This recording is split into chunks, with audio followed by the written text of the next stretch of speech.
are my sunlight.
Time is now 5:33 on a Wednesday, March 19th. I'm calling to order the meeting of the Warwick School Committee for a special meeting.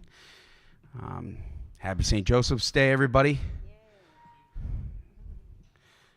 At this time, I would ask Ms. French if you would please call the roll. Mr. Testa? Here. Mr. Wiggins? Here. Ms. Kirby Chapman? Ms. Hazelwood? Mr. Gallagher? Here. 5 present. We have a quorum. If everyone would please rise for the Pledge of Allegiance.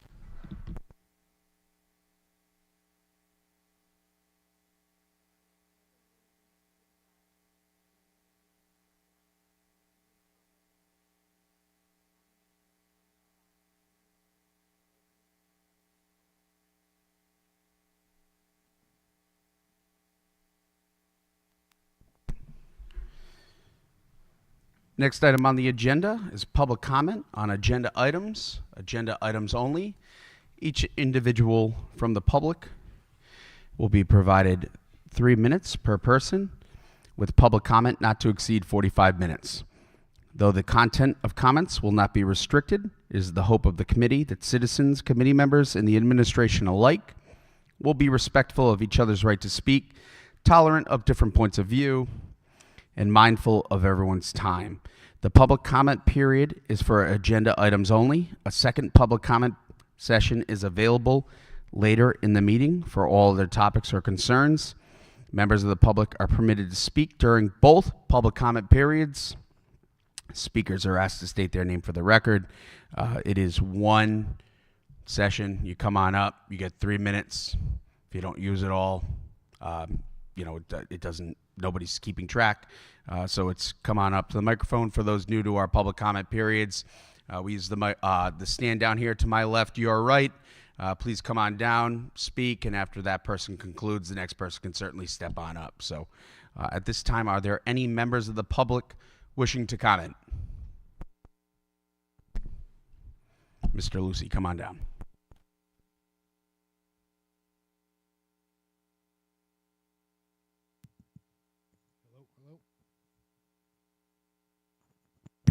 Hello. Good evening, good afternoon, Mr. Chairman, members of the school committee.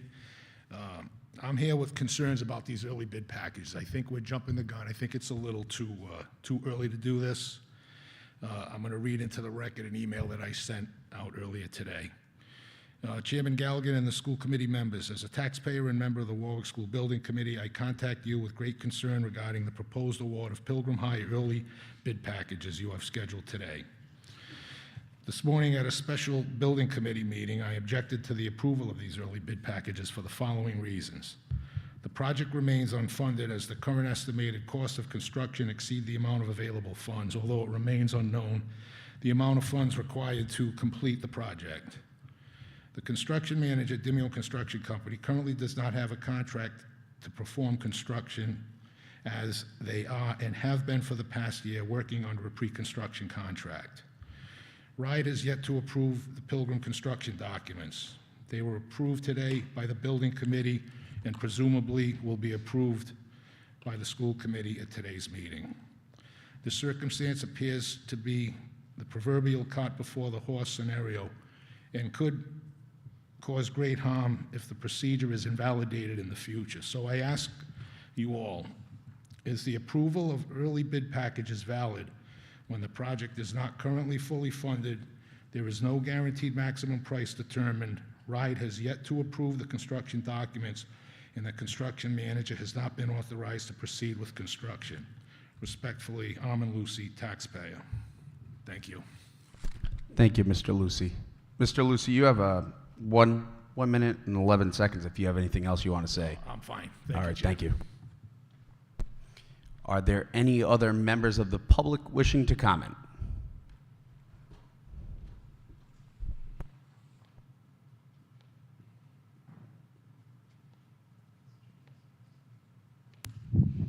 Hello, Darlene Netco, lifelong resident of Warwick, homeowner, taxpayer, voter, teacher, and Warwick Teachers Union president.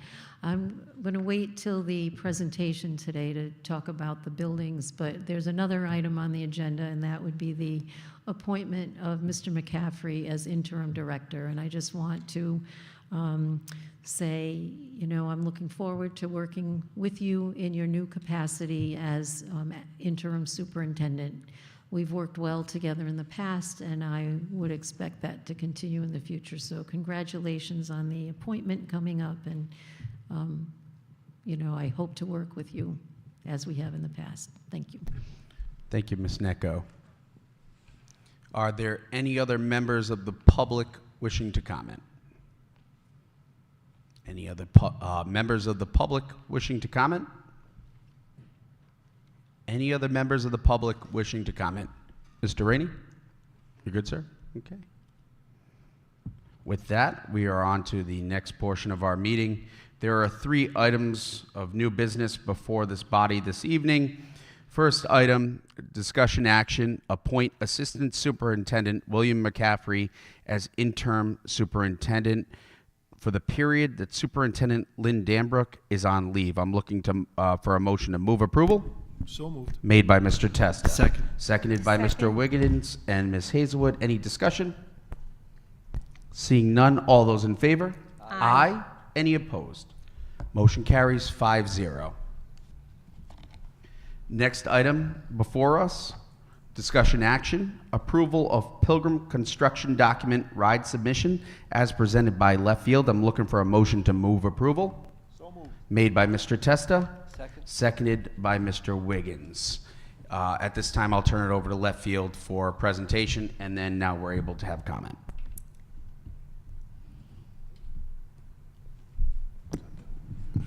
Mic check. I never get over hearing how terrible my voice sounds when it's amplified like that. Chris Spiegel, project executive with Left Field. We're here today on an incredibly important milestone, the approval of the construction document submission to the Rhode Island Department of Education. Just to refresh the committee's memory on how the RIDE process works, once you complete your stage 2, you move into stage 3. Stage 3 is made up of schematic design, design development, and construction documentation. We currently have an approved design development submission. Early release packages, which are packages that can be of work that can be released at the front of the project to help maintain schedule, are approved by RIDE at design development. So at design development approval, you can then go out for early release packages. CD is the final approval by the Rhode Island of Education. Once we clear this milestone, for all intents and purposes, Rhode Island Department of Education will tip their hat on the Pilgrim project, and we will really not have too much interaction with them until we start to close out the project on the Pilgrim side. So this is a very significant milestone today. The design that you'll be presented to by Katie and by Sam is, we think, an incredible design for the value that especially for the value that you're getting. It is a forward-thinking, 21st century educational facility that has 21st century educational technology throughout state-of-the-art, specific, mission-specific spaces, and I personally think it's incredibly aesthetically pleasing as well. With that being said, I will turn it over to the architects to run through their presentation. For those of you that have been at previous meetings, there's not too much about the Pilgrim design today that's going to surprise you at all. We've continued to further refine the details. The The floor plans have, for the majority, all not changed. The intent of the spaces has not changed.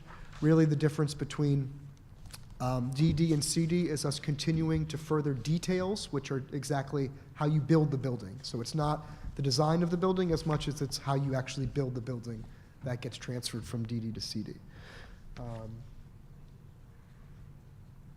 So seems one little bit of a technical snafu, and we'll just get on top of that real quick. Okay. So we have to get him set up. It'll take a moment. So just give us a moment, please. Do you want us to just pause on this item while tech is addressed and go to item 3? We can go to item 3. Sure. All right, give me 1 second.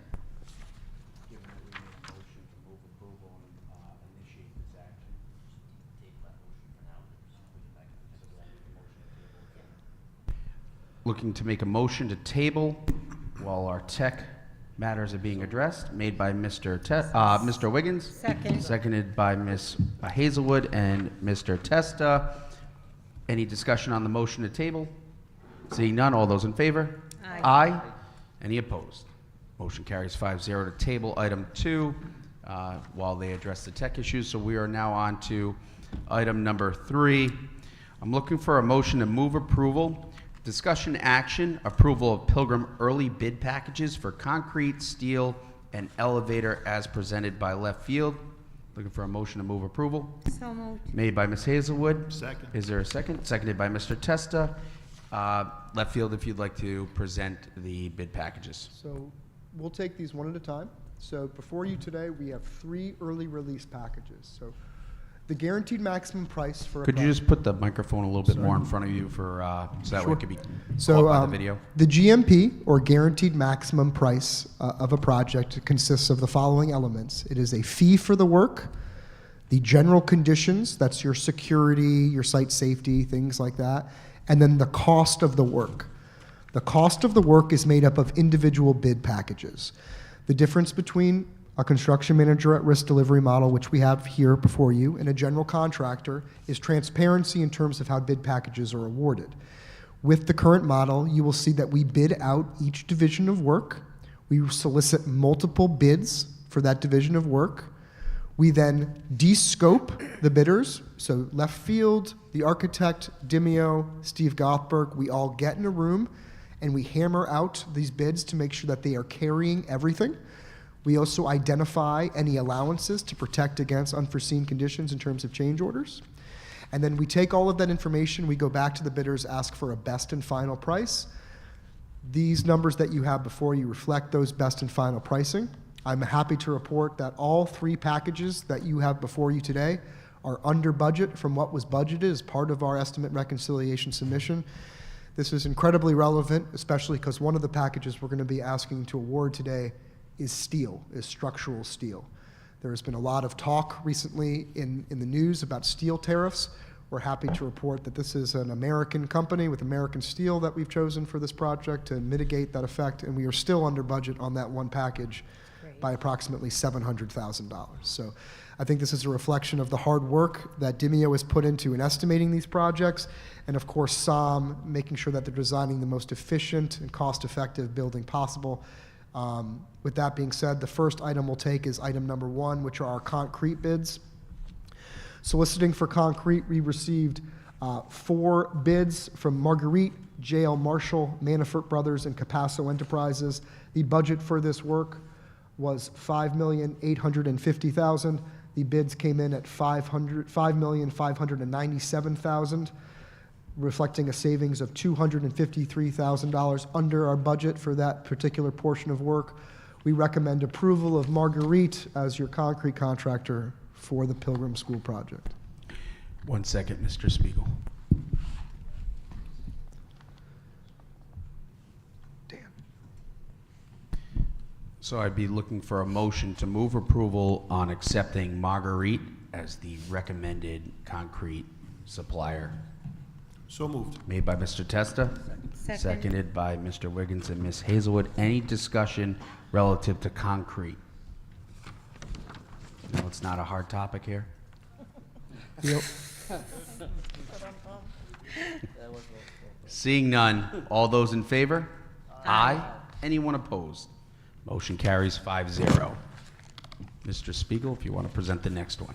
Of course. Our next package would be elevators. Elevators, we are asking for an early release package because of the lead times associated with elevator delivery. It is something that generally takes a long time for them to fabricate and build. There's only a few companies that do elevator work. Obviously, we want the elevator on site waiting for us, not the other way around. So this is something that we would like to release early, make sure that we get out ahead of it.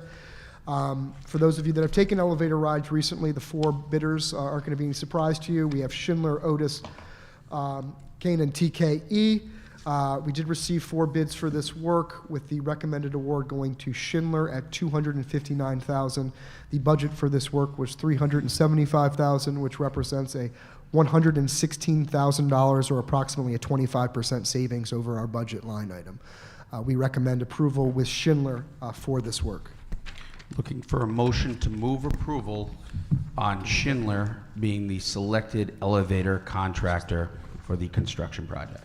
So moved. Made by Mr. Testa, seconded by Ms. Hazelwood and Mr. Wiggins. Any discussion?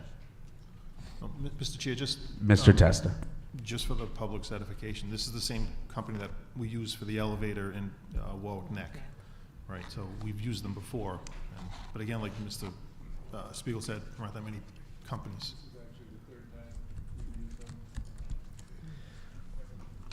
Actually, the third time we've been using as the Career and Tech Center, that elevator board connected. Okay, thank you. Any other discussion? I would just add that Schindler is one of the biggest players out there in terms of elevators, and they're actually established. They have a setup right here in Warwick on Jefferson Boulevard, and I'm familiar with them, and they've come out and done servicing and inspection work at several of the facilities that I work at. So, very reputable vendor. So, very pleased to see that they came in as the lowest bidder, and that they're the recommended vendor for this project from the building committee. So, any other discussion on Schindler? Seeing none, all those in favor? Aye. Anyone opposed? Motion carries 5-0. If you'd like to please present the steel package. Thank you, Chairman. Members of the committee, this is one that we're particularly proud to be presenting tonight, which is we have our structural steel bid package. We're requesting early approval of this package for early release. Dimeo did a fantastic job really drumming up competition for this work. We received a total of 9 companies that we engaged with on this project, 7 of which submitted bids. That is by far the most that I've had submit on a structural steel package. The company, we're recommending an award to Civez Steel Company. For those that don't know, Civez is an American company. They have offices, their local office, New England offices in Maine. They fabricate. They're also proposing a local Rhode Island shop. Was it Capcon? I forgot. Capco Steel, a local Rhode Island shop, to be the actual steel erectors for this work. Capco recently made the headlines in North Providence just last week. They were the steel erector for the steel topping off ceremony that was in North Providence just last week. Capco came in under budget at $8,410,500, which is under the project budget by a difference of $699,500. So. Again, this is an American company with a local Rhode Island erector using American steel. We believe that this is the absolute right way to go, considering market uncertainty coming out of the federal level with terms of tariffs on steel products. We do have Canadian steel companies that did bid on this work. We found them to be non-competitive with the tariffs enacted. So if there's any questions, this is one that we're particularly proud. We'd like to lock this in immediately, make sure that we're getting these prices. Just by the state of the current market, we think this is a great price.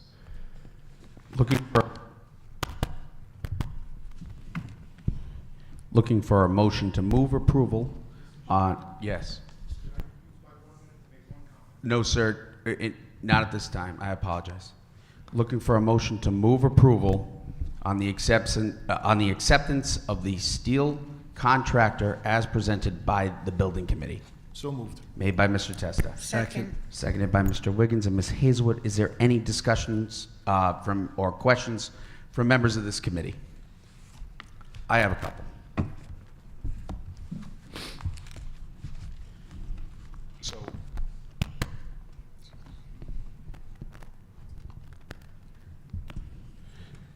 how's that? I think I just got to get closer. No, a little bit away from you. It's right there.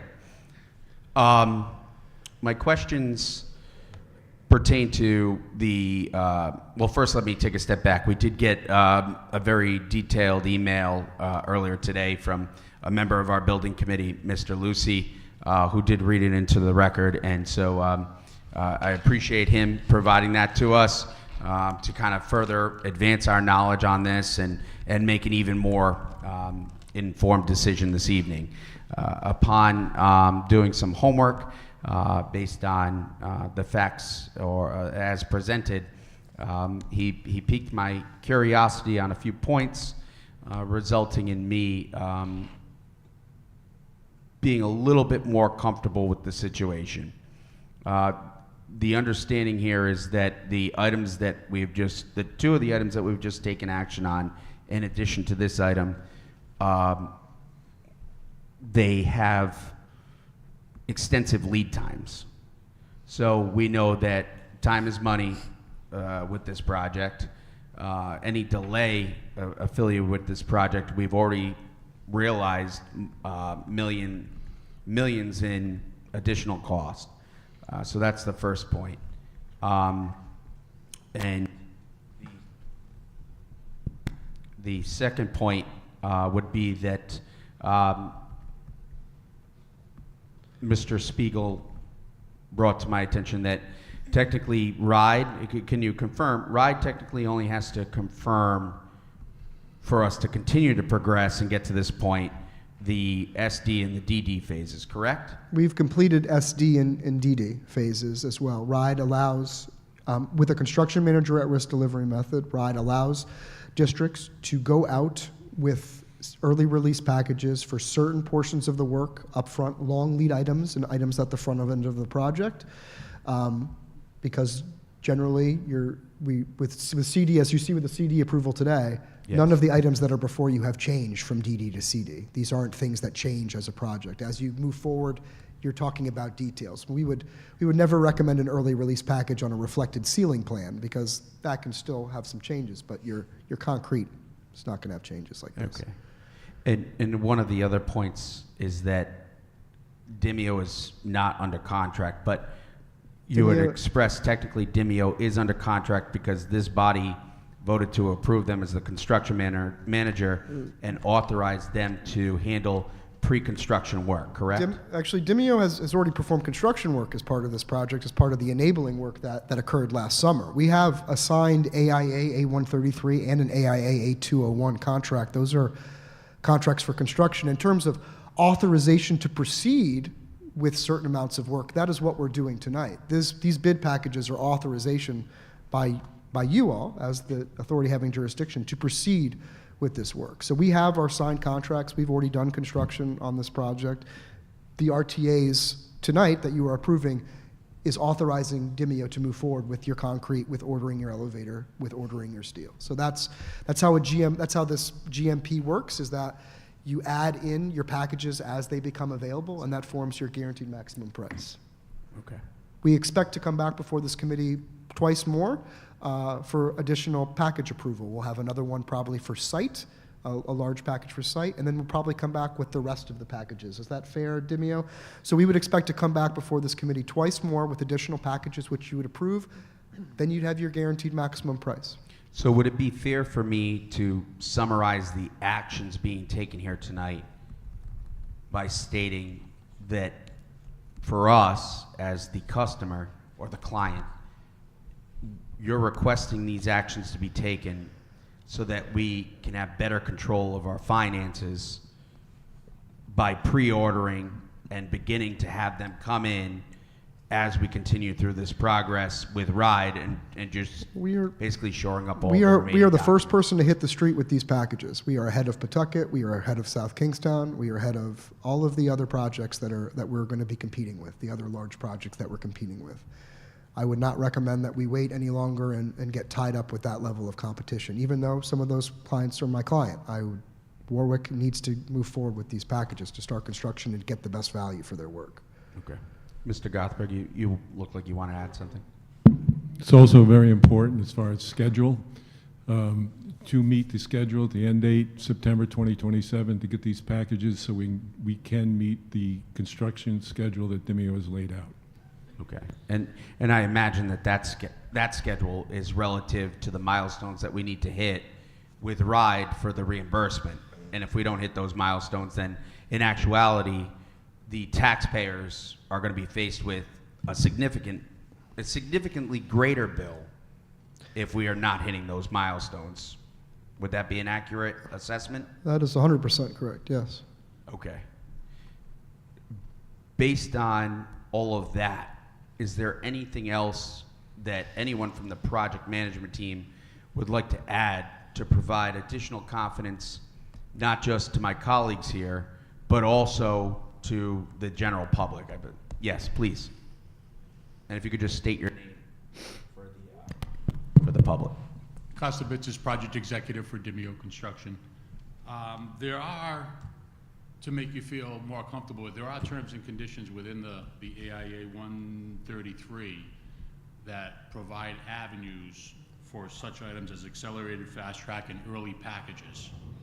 For instance, it says early packages to be issued commensurate with the CD phase, which is where we're in, for site, steel, concrete, electrical equipment, and elevators. So that's exactly what's in the contract. That's exactly what we have done, because we know that you want to get these things out, you want to get the steel ordered, because you're not building a small project here. There's a lot of steel that has to be fabricated. And if we delay we've had these bids, if we delay the process in signing the subcontractor up, if he gets another job and he can't handle this one, he'll just walk away. There's nothing holding him to this. So he could walk away from the job, then we'd have to go to the second bidder or the third bidder, depending on if they had picked up work. So there are conditions within the contract that speak to it in several different locations. I basically went through and I identified where those are.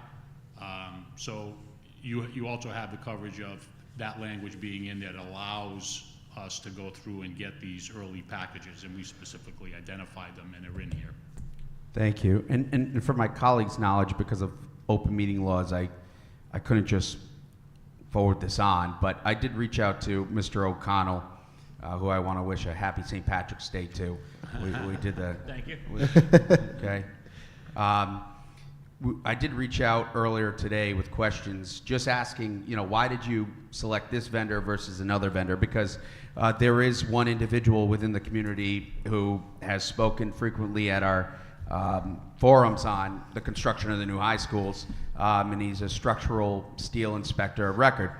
And I just floated a conversation with him on this steel package, and essentially, that individual, when we started speaking, he was on the money. He called who was probably going to be the erector on site. He called Capco and said they're one of the best. And I reached out to my father, who's a licensed general contractor here in Rhode Island, working on both commercial and residential properties, and also had great things to say about that company. And he brought up the second company that I was questioning. And he being the structural steel inspector of record. We were talking about Norgate, and Mr. O'Connell brought up that by selecting Seves, is it? Cevez? Cevez, okay. By selecting Cevez, with them being a local business, there's actually reduced risk. There's actually reduced risk on this project versus going with Norgate, who is in Canada, given what we're seeing at the federal level with possible tariffs. So we'd be purchasing the steel in the U.S. So getting on board and getting this purchase in the pipeline, and then as Mr. Spiegel had mentioned, milling, fabrication, transportation, getting it all up here. There's a lot there. So certainly we've got to weigh here the pros and cons as a committee. Making these decisions here this evening for the betterment of the project and for to be more fiscally responsible. So I appreciate everybody that reached, that responded today to all of the inquiries I had. And I do also want to thank Mr. Lucy with the building committee, because he did pique my interest with several of his questions that he presented to us. So I just want to thank everybody that did get back to us in an orderly fashion for this meeting tonight. So with that, are there any other comments or questions from members of the committee? Seeing none, looking for a motion to approve Chavez as the recommended steel contractor for the construction of Pilgrim High School.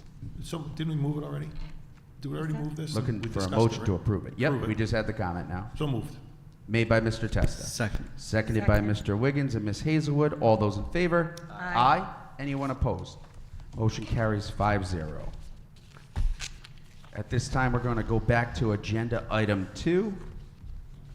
That is discussion action, approval of Pilgrim construction document, ride submission as presented by Left Field. I think I did my introduction. I'm going to turn it over to Katie. Oh, where is she? You're Hi, right. Katie. To Katie, who's a much better architect than I am. We're good. All right. So I will be presenting Pilgrim High School and the status of the design as we are concluding construction documentation, which is very exciting.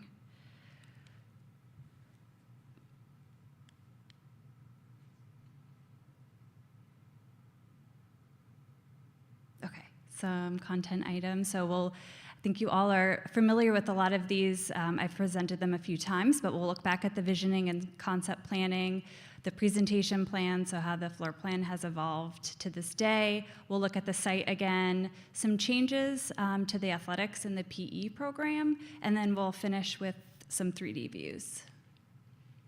Okay, so as you're all probably familiar, we have two diagrams here. The first one being down in the lower right.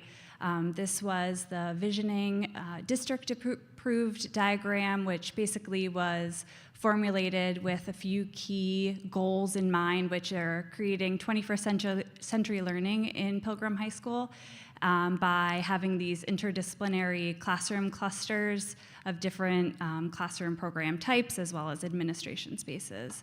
In addition, having a communal hub central to the building, a forward-facing auditorium to the street and the public, as well as the gymnasium being adjacent to the sports fields beyond. From there, it evolved into this more building-like form. So this was the model school concept diagram, which was approved by the district and by RIDE. So basically creating a diagram with this central spine, this organizational spine, 3 small learning communities to the east, and 1 to the west, and then some public program, more communal spaces also to the west. And this is the level 1 floor plan. So Pilgrim High School is still 2 floors. We're looking at level 1, the presentation plan. So you'll see the different colors of the different program types. You can see that central spine running down the center here, which is, again, that organizational element for circulation, as well as it being a communal zone based on the early visioning sessions. And so within that space, we'll see some 3D views of how activated that space is with double height volumes. The dining and the learning commons are placed within there. The main public entrance is to the south here, facing Pilgrim Parkway with the main administration suite. And then you'll see some green programs speckled within the learning spaces adjacent to classrooms and the common spaces, which are additional administration spaces throughout the plan and the building, providing additional security and eyes throughout the building. You'll see the 3 small learning communities to the east on the first floor. Those are composed of, as mentioned before, different program types, so to assist with collaboration between health and science and mathematics, for example. We have a high bay wing to the west here, so this is the first floor with a high bay Tech Ed and CTC spaces are located.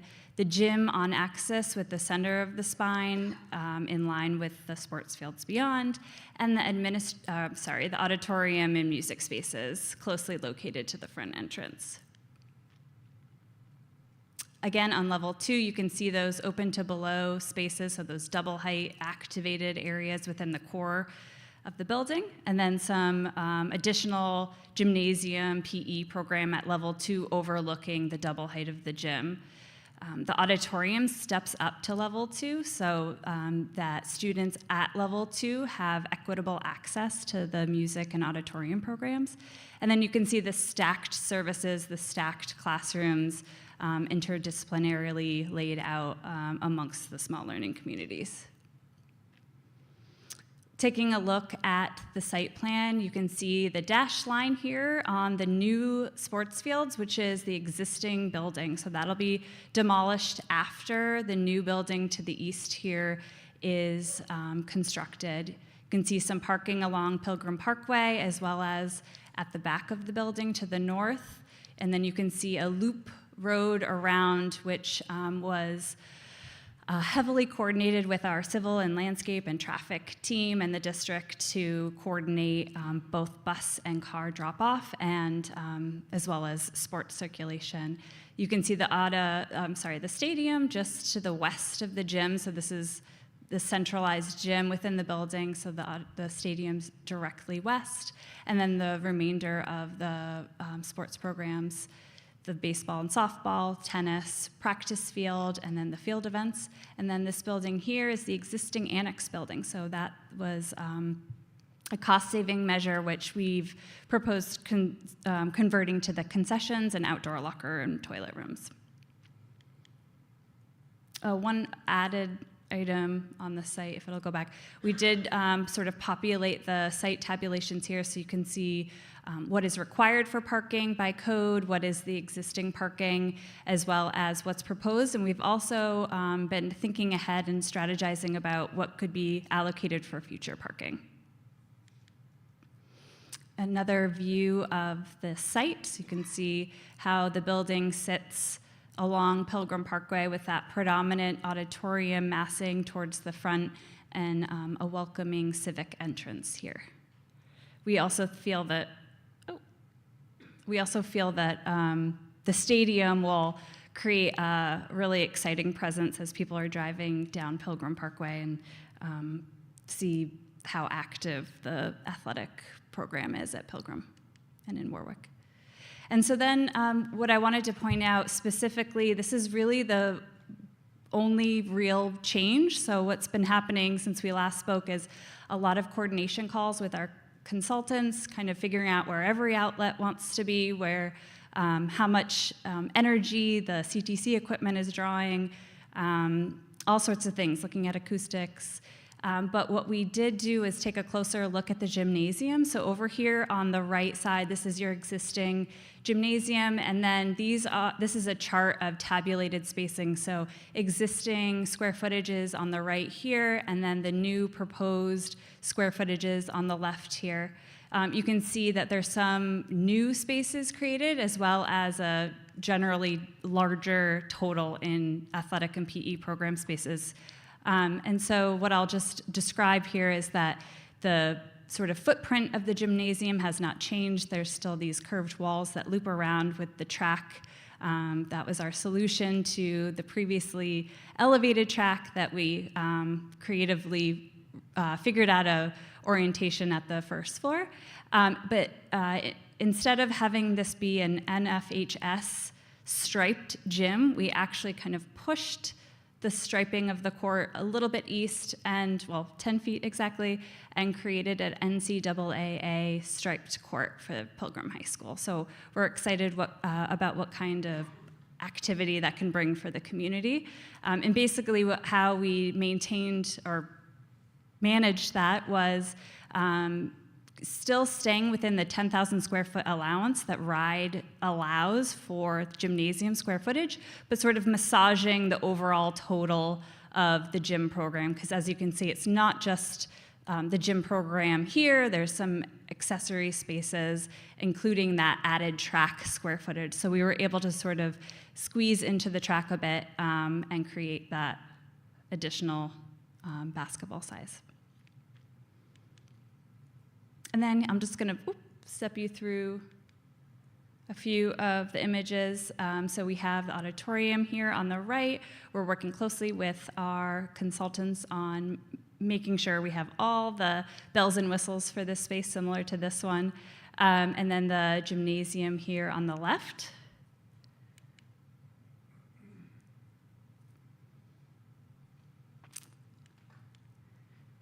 Within that spine, that active common area, we have the dining commons here on the left. You can see the connection to the outdoors, bringing natural light into the core of the building, but also allowing students to spill out on nice days like today to eat lunch.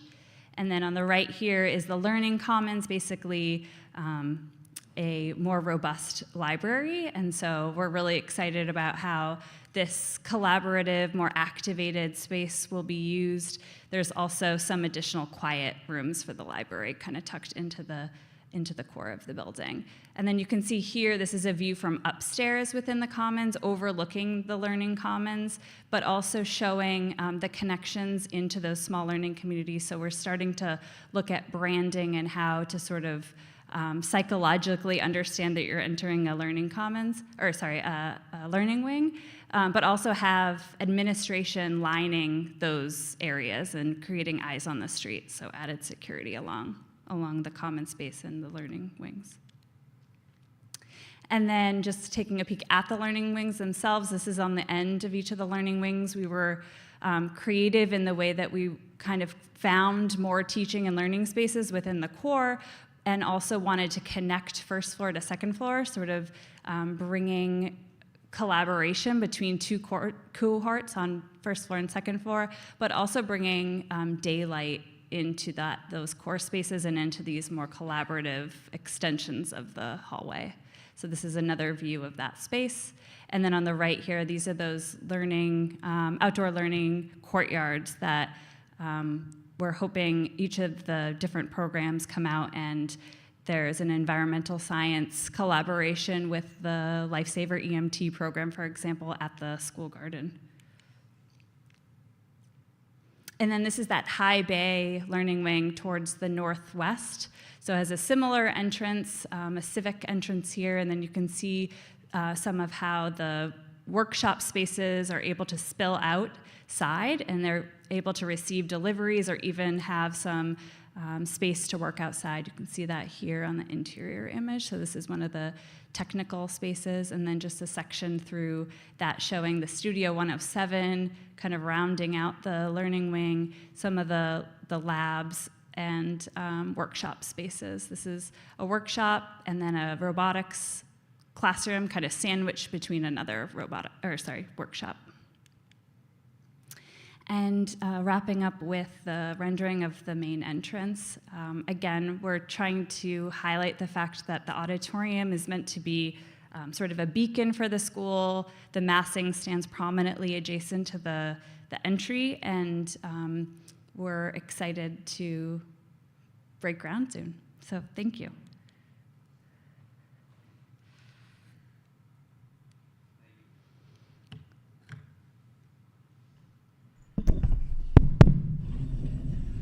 Thank you.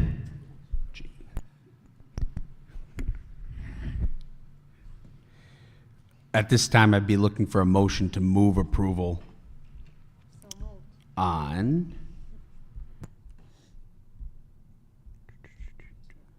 yes. I'll just pull it up on my phone, the agenda there. At this time, I'd be looking for a motion to move approval of Pilgrim construction document ride submission. So moved. Made by Ms. Hazelwood. Second. Seconded by Mr. Wiggins. Any discussion? I have a few remarks. The first would be Principal Gibbons today presented to us some concerns over at Pilgrim. I just want to confirm how they're being addressed, especially those which surround the dust collection systems in the wood shop, given that it presents a combustion hazard.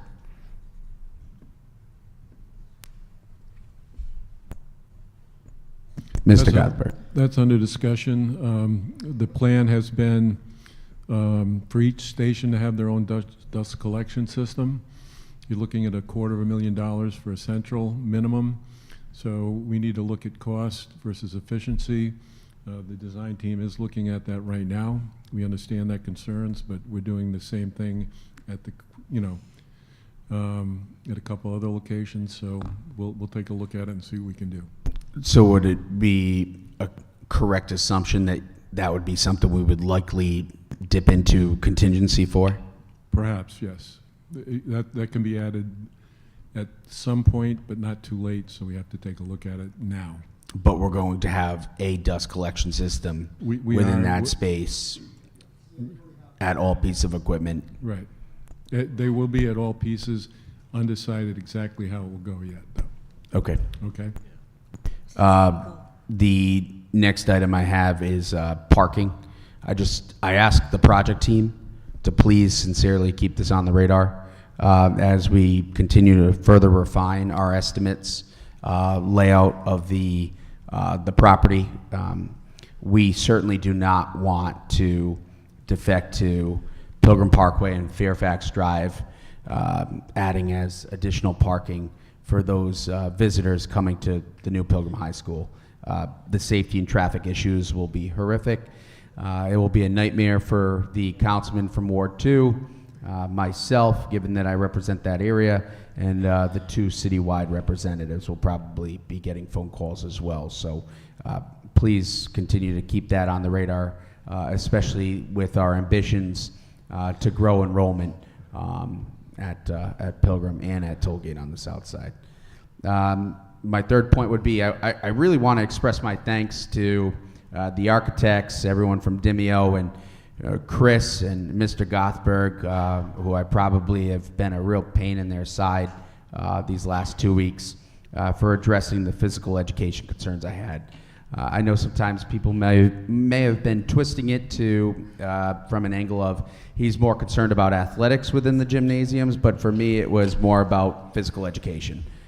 The primary need here is a facility to educate the kids. The word education is within physical education, that component of curriculum, and I wanted to make sure there were adequate spaces. And so tonight, you did a great job of laying out the proposed program size versus the existing, and that there's that 6,400 additional square feet for physical education, which is great. And because I have to rely on those who are going to have to live and work within those spaces, I reached out to them and asked them, what would you do in this 2,000 square foot space? Well, that might be an area where we might do the adaptive PE. So hearing them figure out how they're going to use those spaces and everything, and how they were getting excited about them, and what they could do with them, and then just thinking about the fact that there's been sometimes some misconception that walking tracks were removed, but they're still there. Seeing a weight room, they get an additional nearly 320 square feet.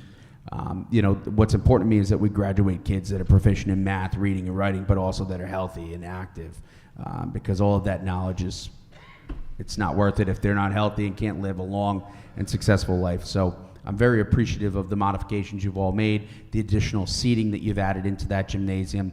So I really want to say, first and foremost, I'm sorry. Secondly, thank you so much for everything that you've done there. So that's my third point. And I'll close by saying, this is a huge night for our community. What has been discussed for nearly a decade, and that began almost 5 years ago, and has been desperately needed for so long for this community to properly spend taxpayer dollars versus throwing good money at bad problems. I'm just ecstatic that tonight we're about to take that step forward and begin to consider I believe the next steps are a groundbreaking. Is that correct, Mr. Spiegel? Date, time, and location? I think it would be an appropriate agenda item at our next committee meeting to discuss abutters meetings. Yeah. So we plan on holding abutters meetings with the community, walking the site with them so that they can see our limit of disturbance, and of course, a groundbreaking ceremony. Thank you. So I'm really excited, and based on everything I've seen and how this building has been designed to adapt and to accommodate, our utility needs and the technology that our societies are moving towards, and the career fields that our societies are moving towards. I'm hoping that one day I'll be able to see my great-grandchildren graduate from Pilgrim. So I've got to certainly get a new gym membership and adjust my diet for that, but I'm excited. So those are my 4 comments, and thank you all for everything that you've done to get us to this point. Are there any other members of the committee? Mr. Testa. Mr. Chair, question for anybody. I think the front of the building now is going to be masonry, right? It initially was wall systems, but it's going to be masonry. So Right. yeah, it's brick. So it's probably a silly question, but do we have the ability to pick a color of brick, right? So I mean, there's like East Providence is red, and it's a pretty impressive looking building, right? Your schematic has like a beigey looking brick. So I just don't know if the plan would be, do you do one solid color brick? Do you? So the design is, and I'll speak for the architect quickly, but you're not noticing a lot of nuance with the brick because it is on a 2D, or those renderings don't do it justice.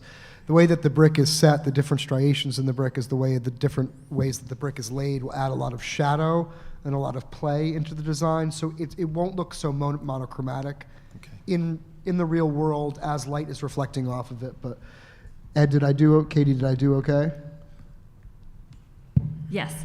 Okay. Also, the tone of the grout can also add some dimension to it. We've been playing around with the brick mural, so that's sort of what is going to be skinning the auditorium, giving it some texture and some play there to look like piano keys. And then I was just going to say that we've been sticking with more of a neutral tone to sort of keep with the existing in some ways, or have a nod to the existing, and also respect the Pilgrim colors rather than more traditional red brick. Also, as outdoor lighting, landscaping, all of these add additional elements that just we don't have on the renderings to this point. Well, I'm conscious that my father was a mason, so I grew up, and I know what you can do dimensionally with brick. It's good. The curbside appeal is obviously there. So, and I trust you folks to do something very nice. And I would just say, as someone who's been involved with this project since the beginning, I'm very proud of my community. I'm very proud of my colleagues. I'm very proud of you people. The work that Sam's done here, the work that Mr. Gothberg has done, everybody involved in this should be proud of themselves. This has not been easy. It's not going to be easy going forward until the kids walk through those doors. So I share my chair's sentiments. I'm just very proud of all the work that's been done, all the hard work that's been done, and just proud of you guys. Thank you. Thank you, Mr. Testa. Any other comments from members of the committee? Seeing none. All those in favor? Aye. Anyone opposed? Motion carries 5-0. Don't worry, Ms. Kirby Chapman.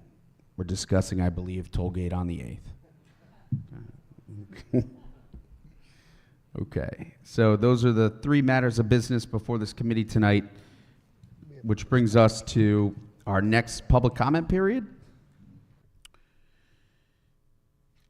Individual comments will be respectfully limited to 3 minutes per person, with public comment not to exceed 45 minutes. Though the content of comments will not be restricted, it is the hope of this committee that citizens, committee members, and the administration alike will be respectful of each other's right to speak, tolerant of different points of view, and mindful of everyone's time. This public comment period is for general comments or concerns. Speakers are asked to state their name for the record. Again, for those that came in late, we use the podium down here to my left, your right. Please come down to the microphone as it becomes available, and just state your name and make sure the microphone's on. So are there any members of the public wishing to comment? Please.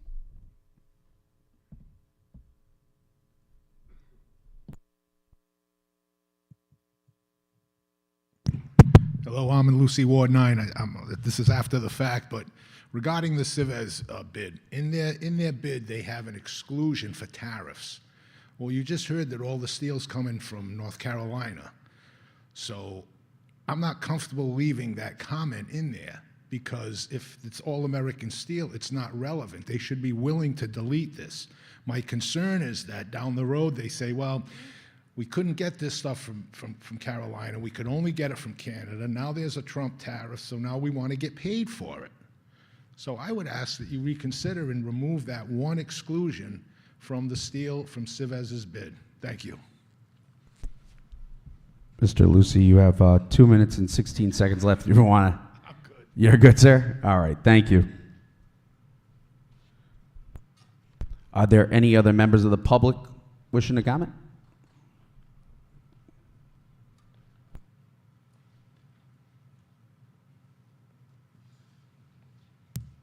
Hi, Darlene Netco. I think it's good news that something was able to be done with the gymnasium area for phys ed.